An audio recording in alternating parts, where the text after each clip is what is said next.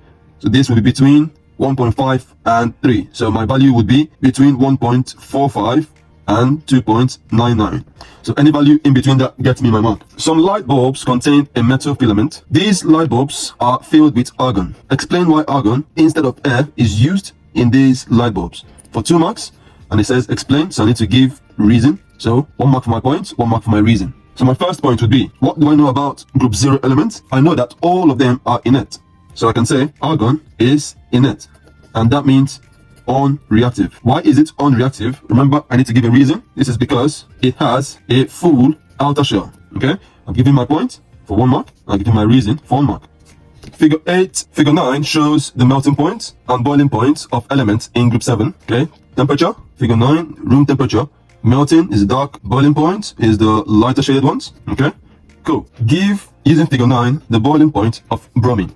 So we can see melting point, boiling point. Okay, and room temperature. So boiling point will be somewhere in the 51, 52, okay, between 51 and 60, because it's not halfway. Halfway would be around 75. Because if I divide this by 2, that'll give me 25. 25 plus 50 is 75. And this is not halfway yet, so it can be up to 70.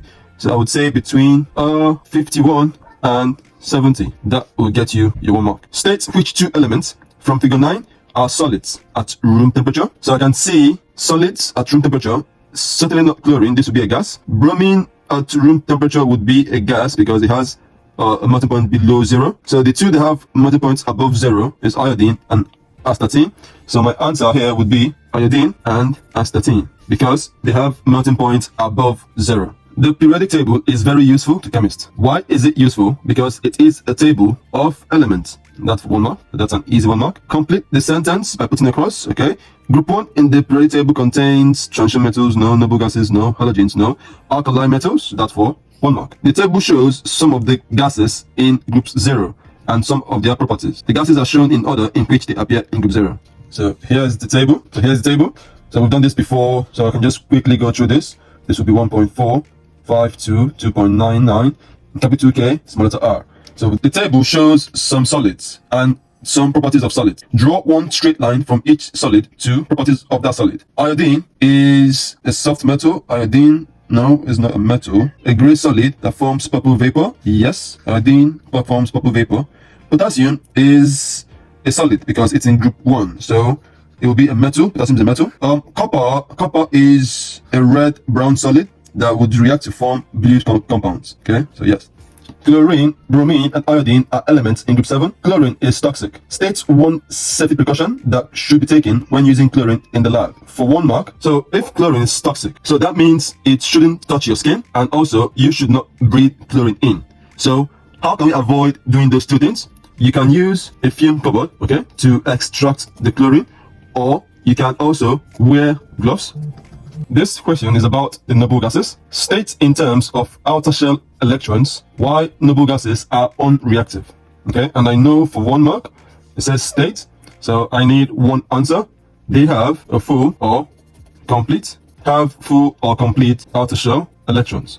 That would be my 1 mark. So there's a full or complete outer shell electrons. Figure 1 shows an airship filled with helium floating above the ground. Helium, hydrogen, and krypton are gases. Figure 2 shows the reactivity and density at room temperatures and pressure of helium, hydrogen, and krypton. So that's for figure 2. So helium is unreactive, krypton is unreactive, hydrogen is very reactive. Okay, density wise, helium is less dense than krypton, hydrogen is less dense than helium and krypton. Okay, so the question is, the density of air is 0.001225 grams per centimeters cube. Helium is used in airships. Explain why hydrogen and krypton are not used in airships, for 3 marks. So it says explain, so I need to give a reason. So I can make 1 point or 2 points and give 1 reason for both points.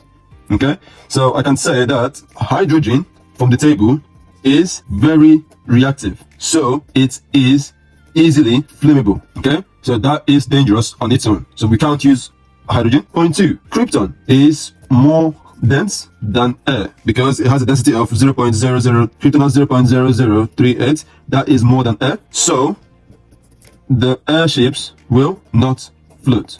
So give a point, give a reason, give a point, give a reason. So that gets me my 3 marks. This question is about gases. When sodium is added to water, hydrogen gas is produced. Which observation shows that a gas has been produced? I know it will be bubbles, and bubbling is the same as effervescence, so we can see effervescence. That's for 1 mark. Magnesium reacts very slowly with cold water, but it reacts faster with steam to form magnesium oxide and hydrogen. Write a balanced equation for the reaction between magnesium and steam. So the equation will be magnesium is Mg, steam is water vapor, so H2. So Mgs, magnesium is solid, steam gas, that gives us magnesium oxide plus hydrogen gas. Okay, so let's balance it. Remember, this is 2 marks, so 1 mark for writing the equation, 1 mark for the balancing. There's 2 hydrogens here, there's 2 hydrogens here, cool. There's 1 oxygen here, there's 1 oxygen here, cool. There's 1 magnesium here, there's 1 magnesium here, so this equation is balanced. If you have found this video useful, please like and leave a comment. Subscribe and share with your friends.